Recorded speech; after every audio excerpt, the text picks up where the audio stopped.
Hello and welcome to this video. In this video I am to define what is accounting. Accounting can be defined as a system that collects and processes financial information about an organization and reports that information to decision makers. Accounting has two main branches. Number one is financial accounting and number second is managerial or management accounting. Financial accounting is a branch of accounting that generates information such as financial statements and related disclosures for external decision makers, such as creditors, investors, suppliers, and customers. Whereas managerial accounting generates information such as detailed plans and continuous performance reports for internal decision makers, such as managers.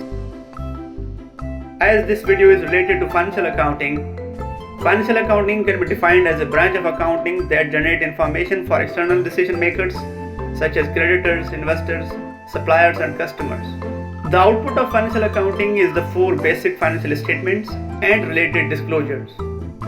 The four basic financial statements are: number one, the balance sheet; number two, the income statement; number three is the statement of retained earnings; and the number four, the statement of cash flows. So that's all in this video.